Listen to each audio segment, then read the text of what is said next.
गुरुवचनममलमपि सलिलमेव महदुपजनयति श्रवणस्थितं शूलमभव्यस्य। यहाँ कवि ने इव शब्द का प्रयोग किया है। इव शब्द दृष्टांत को सूचित करता है अथवा उपमा अलंकार को सूचित करता है। यहाँ कवि दृष्टांत दे रहे हैं कि जिस प्रकार अमलम अपि सलिलम, अमल मल रहित अथवा निर्मल जल, श्रवण स्थितम कान में स्थित होकर, कान में स्थित हुआ निर्मल भी जल महत शूलम उपजनयति, बहुत पीड़ा को उत्पन्न करता है। पुनः देखें, कवि कहते हैं कि जिस प्रकार कान में स्थित निर्मल भी जल बहुत पीड़ा को उत्पन्न करता है, उसी प्रकार अमलम अपि गुरुवचनम, अमलम अपि गुरुवचनम, निर्मल भी दोष रहित भी गुरु का वचन अभव्यस्य श्रवण स्थितम महत शूलम उपजनयति। अभव्यस्य, अभव्य का अर्थ दुष्ट, दुष्ट व्यक्ति के कान में स्थित गुरु का वचन, निर्मल भी दोष रहित भी गुरु का वचन बहुत पीड़ा को उत्पन्न करता है। दुष्ट व्यक्ति को गुरु का वचन रुचिकर नहीं प्रतीत होता है, अच्छा नहीं लगता है। इसलिए कवि कहते हैं कि गुरु का वचन दुष्ट के कान में पीड़ा को उत्पन्न करता है। इतरस्य तु, परंतु अन्य के अर्थात जो सज्जन होता है उसके तो आनन शोभा समुदयम अधिकतरम उपजनयति, अर्थात सज्जन व्यक्ति के मुख की शोभा को बहुत अधिक बढ़ा देता है। गुरु का वचन सज्जन व्यक्ति के आनन शोभा समुदयम, मुख की शोभा समूह को अधिकतरम उपजनयति, बहुत अधिक उत्पन्न करता है। जिस प्रकार शंख आभरणम करिणः आनन शोभा समुदयम उपजनयति, जिस प्रकार शंख आभरणम, शंख के आभूषण, करिणः, करी का अर्थ हाथी, संस्कृत में हाथी को करी कहा जाता है। करः अस्य अस्ति इति करी, कर का अर्थ हाथ होता है। हाथी का अनोखा हाथ है, सूंड, उसकी सूंड हाथ का काम करती है, इसलिए हाथी को संस्कृत में करी कहा गया है। तो जिस प्रकार शंख का आभूषण हाथी के मुख की शोभा को बढ़ाता है, उसी प्रकार गुरु का वचन सज्जन व्यक्ति के मुख की शोभा को बढ़ाता है।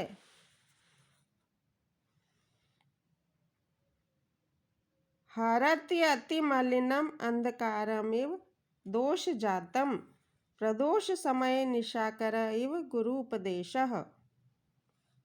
गुरु का उपदेश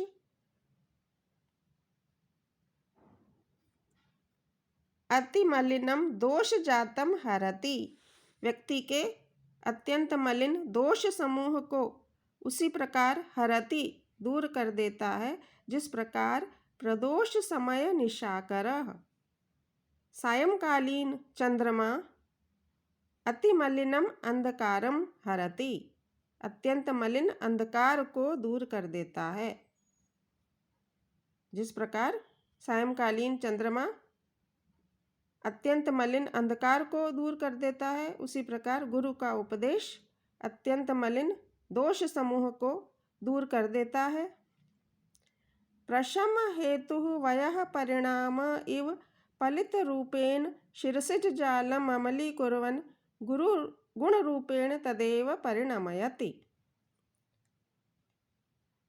प्रशम हेतु वयः परिणाम इव, वयः परिणाम का अर्थ वृद्धावस्था। वृद्धावस्था कैसी होती है? प्रशम का हेतु रूप होती है। काम क्रोध लोभ मोह मद आदि की शांति का हेतु रूप। प्रशम का अर्थ शांति। किसकी शांति? काम क्रोध लोभ मोह मद आदि दोषों की शांति का हेतु रूप वयः परिणाम वृद्धावस्था। शिरसिज जालम अमलीकुर्वन्, केश राशि को मल रहित करता हुआ, पलित रूपेण सफेद रूप से केश राशि को मल रहित करता हुआ, गुण रूपेण परिणमयति, गुण के रूप में परिणत कर देता है। जिस प्रकार वृद्धावस्था सफेद रूप से केश राशि को मल रहित करता हुआ उसी को गुण के रूप में परिणत कर देता है। यहाँ कवि की दृष्टि में वृद्धावस्था में जो केश सफ़ेद हो जाते हैं वह दोष नहीं है अपितु गुण ही है। तो जिस प्रकार वृद्धावस्था व्यक्ति के केश राशि को मल रहित करता हुआ गुण के रूप में परिणत कर देता है, उसी प्रकार प्रशम हेतु गुरुपदेशः, यहाँ गुरु के उपदेश के विषय में कहा जा रहा है कि गुरु का उपदेश भी कैसा होता है? प्रशम का हेतु, काम क्रोध लोभ आदि की शांति का हेतु रूप गुरु का उपदेश गुण रूपेण तदेव परिणमयति, व्यक्ति के दोषों को गुण के रूप में परिणत कर देता है। अयमेव च अनास्वादित विषरसस्य ते काल उपदेशस्य। अनास्वादित विषरसस्य ते, आस्वादन नहीं किया है विषयों के रस का जिसने, ऐसे तुम्हारे लिए अयमेव उपदेशस्य काल, यही उपदेश का उचित समय है। यहाँ महामंत्री शुकनास राजकुमार चंद्रापीड़ को उपदेश दे रहे हैं। चंद्रापीड़ गुरु के आश्रम से कुछ समय पहले ही लौटे हैं, इसलिए शुकनास कहते हैं कि तुमने अभी विषयों के रस का आस्वादन नहीं किया है, इसलिए यही तुम्हारे लिए उपदेश का उचित समय है। कुसुम शर प्रहार जर्जरिते ही हृदि जलमेव गलति उपदिष्टम। कुसुम शर का अर्थ कामदेव। कामदेव को पुष्पों के बाण वाला कहा गया है, इसलिए यहाँ कुसुम शर का अर्थ कामदेव। कुसुम शर यह कामदेव का पर्यायवाची है। तो काम भाव के प्रहार से जर्जर हृदय में गुरु का उपदेश जल के समान गलती अर्थात बहकर निकल जाता है।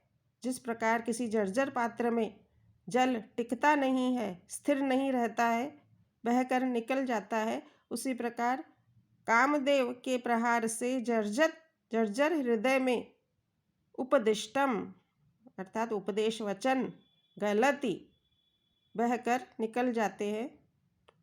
अकारणं च भवति दुष्प्रकृतेरन्वयः श्रुतं च विनयस्य।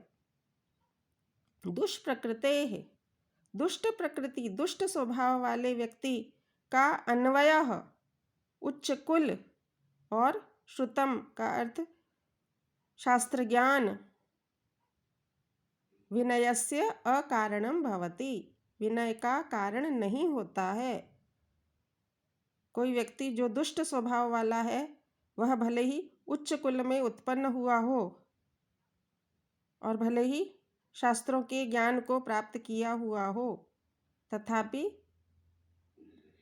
वह विनयी नहीं होता है। इसलिए यहाँ कहा गया है कि व्यक्ति का उच्च कुल और शास्त्र ज्ञान उसके विनय का कारण नहीं होता है, अपितु व्यक्ति का स्वभाव ही विनय का कारण होता है। चंदन प्रभवो न दहति किमनलः, क्या चंदन से उत्पन्न अग्नि जलाता नहीं है? अग्नि का स्वभाव जलाने का है, इसलिए वह भले ही चंदन से उत्पन्न हुआ हो, वह जला ही देता है। किम वा प्रशम हेतुना अपि न प्रचंडतरी भवति वडवानलो वारिणा। वडवानल जो कि जल में उत्पन्न होती है, जल से उत्पन्न होती है, तो कहते हैं प्रशम हेतुना वारिणा। प्रशम का हेतु रूप